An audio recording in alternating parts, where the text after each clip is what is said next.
The aircraft is on final. Speed about 120 knots.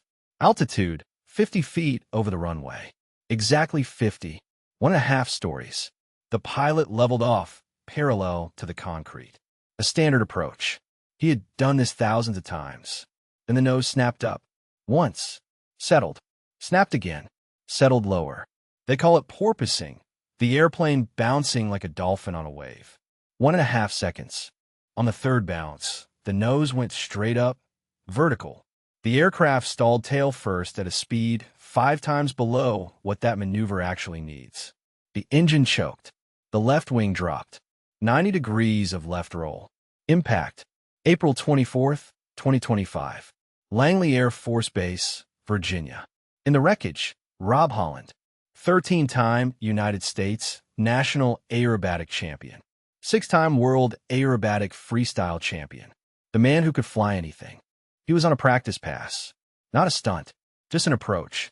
And here is where the real question starts. Not, what's so dangerous about his stunts, but why a routine approach kills a legend. Because in 2026, the most dangerous aerial stunts are not the ones that make you gasp. They're the ones where you do not see the risk. And that is exactly why they kill. Everyone has seen Pugachev's Cobra, the Le Bourget Air Show, 1989. Victor Pugachev pitches a Sukhoi Su-27 up to 110 degrees. The aircraft almost lays on its back, then returns. YouTube plays on a loop. Millions of views. It looks like magic. You know what it really is? A controlled stall. An angle of attack of 110 degrees means the wing is no longer flying, it is braking. In 1.5 seconds, the aircraft loses about 100 knots. From 600 down to 500 in the time it takes you to blink 3 times. Peak load, up to 7G transient. The pilot carries the equivalent of 700 kilograms of pressure. Blood drains from the head.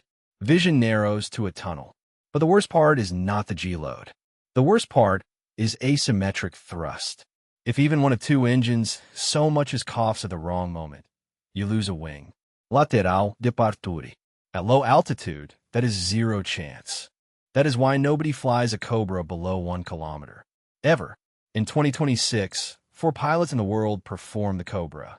2 in Russia on the Su-35. 1 on a MiG-29 for Hungarian audiences. And 1 on the Indian Tejas. Hold that last line. We come back to it in 15 minutes. And that part is the heaviest of this episode. The next maneuver looks even worse. The aircraft goes straight up. A vertical line. Speed bleeds. 300, 200, 100, 0. And then negative. The plane begins to fall, tail first. That is the tail slide. It lasts about 3 seconds. In that window, the pilot has exactly one job. Keep the engine lit. On a supersonic fighter, the air enters the engine from the front. When the aircraft is moving tail first, it enters from the back. The compressor blades start to spin the wrong way. In 90% of cases, the flame goes out. Now the pilot has to remember the air restart procedure for that exact aircraft. The Su-30 has one sequence. The F-22 has another. The Tejas has a third. Get it wrong, and you have 5 seconds to recover, with 3,000 feet of altitude bleeding off at 30 feet per second. And since you stuck around to this minute, clearly you came for the inside of the story, not just another aviation show. On this channel, every week, 1 airframe, 1 breakdown, no filler. Subscribe so you do not miss episode 5. That one is about an aircraft a manufacturer tried to bury for 8 years. Now watch what happens when a pilot does everything right, but the airplane stops listening. You have seen this trick at any major air show. 2 poles, a ribbon stretched between them. Height above the ground, 20 feet. 6 meters. Less than a standard street lamp. The aircraft inverts and flies over it. Aerodynamically, it is the hardest thing in the trade. When the airplane is upside down, lift becomes negative. To hold a constant altitude, the pilot has to push the stick away from himself. Not pull, push. 1 degree of error. 1. Sean D. Tucker, an American aerobatic legend, flew that maneuver for 40 years. In one interview, he was asked the scariest moment of his career. He said, word for word, when I realized the ribbon had snapped a half-second before I saw it. That meant my prop had already cut it, and my wing had already touched the pole.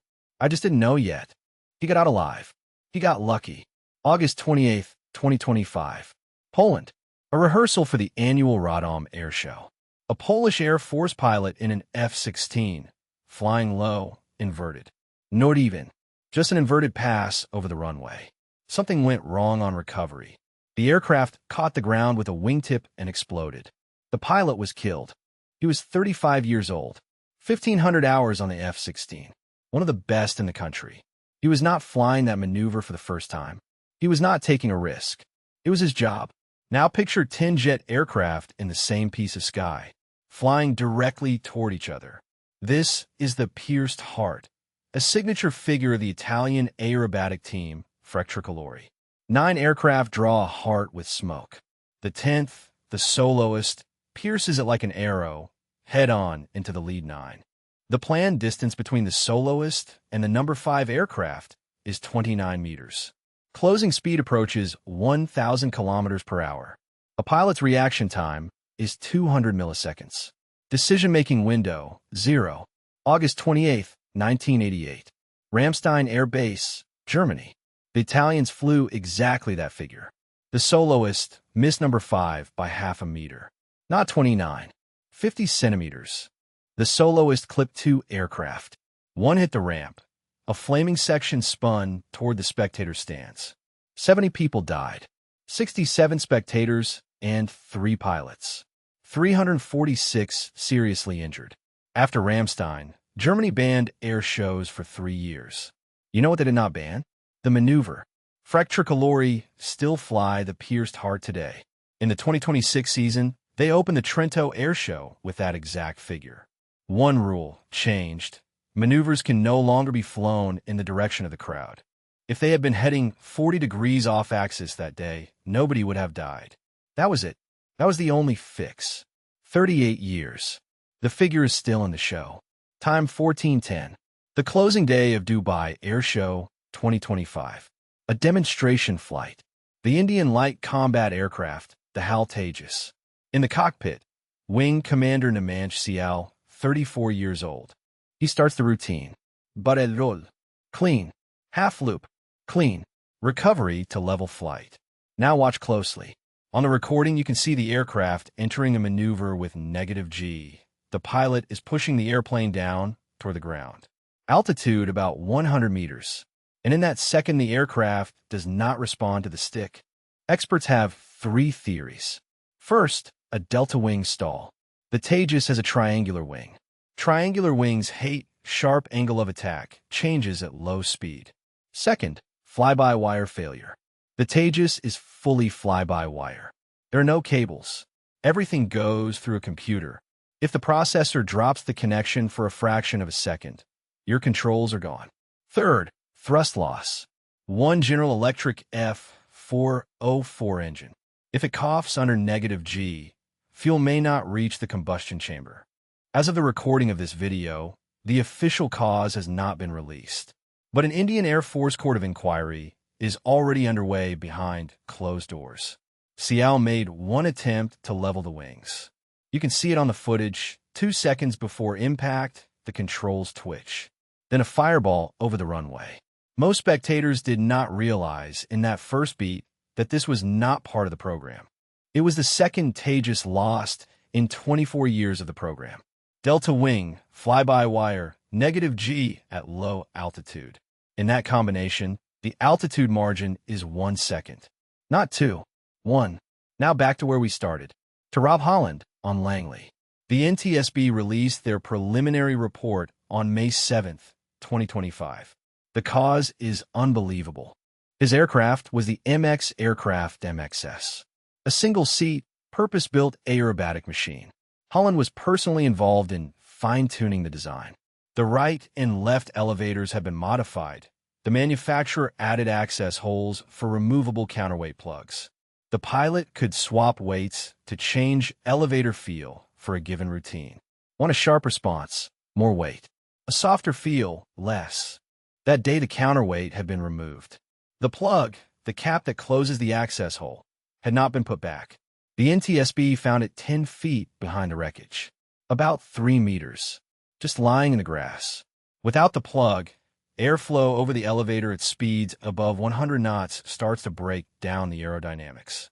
The aircraft begins to oscillate. That is the porpoising. Holland felt it. He pulled. The aircraft did not respond the way it should have. Nose vertical. Done. Do you understand the horror of it? Holland did not die flying something too hard. He was not on a stunt at all. He was on final. 13-time American champion. 6-time world champion. 25,000 hours of aerobatic flight. Killed by a single 100-gram plug somebody forgot to install. The NTSB final report is expected in 2026 or early 2027. But the preliminary version is already in the textbooks. And in December 2025, the Federal Aviation Administration issued a mandatory airworthiness directive on inspection of modified parts across all MX aircraft airframes. 20 machines. Every single one came back with some level of wear. Now, put it together.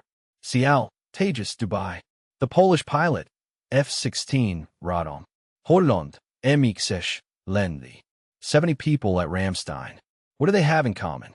In not one of these cases was the pilot flying a maneuver too dangerous. Every one of them was performing something they had done hundreds of times. Every one of them was in the green on training, on hours, on certification. What killed them was one thing. They ran out of room for error. Holland, 200 milliseconds to recognize porpoising. Syal, 1 second to recover from negative G. The Italians at Ramstein, half a meter between two wings. That is the real danger of aerial stunts in 2026. Not their complexity. The fact that the line between beautiful and tragedy has compressed to fractions of a second. And every season the line gets thinner. The aircraft are faster. Display schedules tighter. Audiences want lower, closer, louder. The humans in the cockpit have not changed at all. The same reaction time as 40 years ago. 2 weeks after Dubai, Namansh Syal was buried in Himachal Pradesh with full military honors. His wife also serves in the Indian Air Force. Their daughter is 6.